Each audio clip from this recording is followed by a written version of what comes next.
Kurikulum adaptif itu kurikulum yang menyerahkan kembali kepada guru. Artinya dengan kondisi yang ada sekarang, dengan kondisi sekolah yang ada, dengan kondisi murid yang ada, dengan kondisi masyarakat yang ada, baik masyarakat di sekitar sekolah, masyarakat di mana murid hidup, dan bagaimana di masyarakat di mana guru hidup, itu tinggal bagaimana dioptimalkan. Misal, contoh sederhana di rumah. Saya punyanya piring dari plastik 2, sementara saya harus makan untuk berempat. Caranya bagaimana? Oh, mungkin ada pakai piring yang lain, ada pakai alat yang lain, yang penting bisa makan. Kalau makan, mungkin tidak bisa makan yang berkuah besar karena kita tidak punya mangkuk. Ya kalau gitu, makannya pelan-pelan, sedikit-sedikit demi sedikit kuahnya. Yang penting kuahnya bisa kita makan, meskipun tidak optimal. Itu intinya. Jadi mengoptimalkan apa yang ada dan apa yang bisa dilakukan di tengah keterbatasan kita. Kalau menuntut kondisi ideal, nggak ada yang sulit sekarang kondisi ideal dicapai. Semua dana-dana juga direfocusing untuk pemberdayaan atau penanganan COVID. Karena masyarakat kita juga terdampak secara ekonomi. Seperti itu.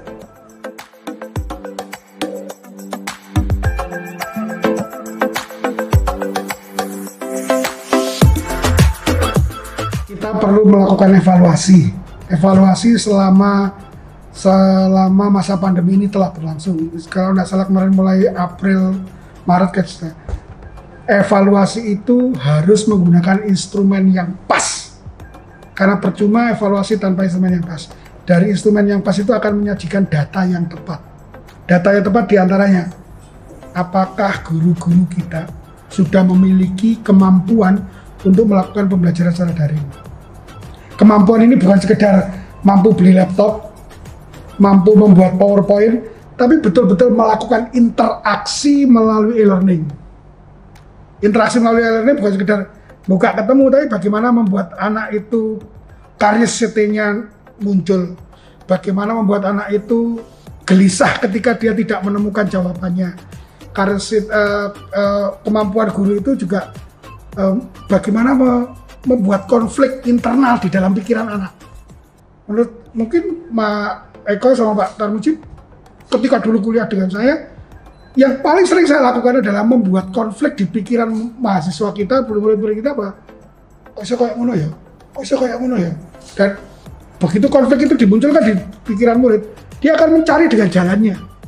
Dia akan mencari dengan caranya untuk misalnya tidak puas dengan pernyataan kita, tidak senang dengan pernyataan kita, tapi kegelisahan yang muncul atas pernyataan-pernyataan guru tadi, itu akan membuat murid berbuat. Karena kan kita tahu nih, teori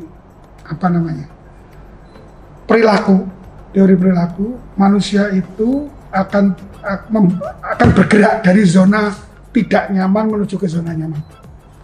Manusia itu selalu bergerak dari zona tidak nyaman menuju ke, maka yang mungkin guru perlu lakukan, ciptakan saja zona tidak nyaman. Tapi tidak nyamannya dalam rangka akademik ya, bukan tidak nyaman dalam rangka ditekan, diancam, apapun yang berbeda. Tapi zona tidak nyaman dalam rangka menggugah pikiran akademiknya. Sehingga tadi kita memanfaatkan psikologi perilaku, orang itu akan bergerak lah dari kondisi tidak nyaman sampai itu namanya equilibrium ya. Dia mencari titik equilibrium yang pas ketika dia mampu menjawab pertanyaan-pertanyaannya. Itu dari segi guru.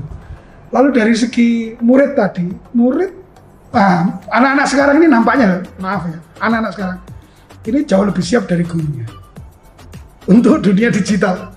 Untuk dunia digital, anak-anak jauh lebih siap dari gurunya. Karena anak-anak sekarang, ya maksud saya sebagian besar, sebagian kecil yang tidak punya HP, yang tidak punya akses itu ya iya, kalau mau dikatakan enggak semua setuju, tidak semua anak-anak kita melek, tapi sebagian besar, bahkan maaf, kelas ekonomi menengah yang paling bawah, ekonomi menengah yang paling bawah, atau ekonomi bawah yang paling atas, itu sudah sangat melek digital. Nah, kesiapan murid ini juga perlu dilihat, apakah dia siap menggunakan digital untuk belajar atau sekedar membuat digital untuk bermain. Mungkin pendulum belajar, kalau dulu kan urutannya gini mas, urutannya itu orang habis lahir terus bermain itu terus belajar, habis belajar fasenya bekerja, habis bekerja terus pensiun, fase bermain, play, learn, job, and retire, pensiun. Play, learn, job, and sekarang play itu posisinya bukan urutan begini, tapi berdiri gini. Play, jajar sama learn, jajar sama job, bareng. Play, learn, and job itu bareng gini. Apakah orang yang sedang baca buku itu dia sedang belajar apa dia sedang bermain ya?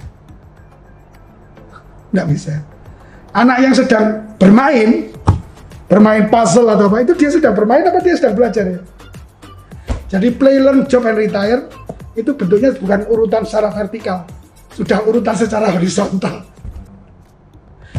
Jadi kesiapan gurunya, kesiapan muridnya, kesiapan orang tuanya membimbing, dan kesiapan masyarakat untuk menerima keadaan ini. Meskipun saya tidak bisa menyalahkan juga, Pak, masyarakat bergerak karena kebutuhan ekonomi. Ya, setuju. Jadi sistemik. Makanya jargon yang paling sering digunakan oleh pemerintah adalah, ayo kita bersatu. Maksudnya bersatu itu apa sih? Sing gak iso memahami kondisi yang tidak berdaya. Yang tidak berdaya juga bisa memahami bagaimana dia harus berbuat, dan sistemik masyarakat. Itu menurut saya.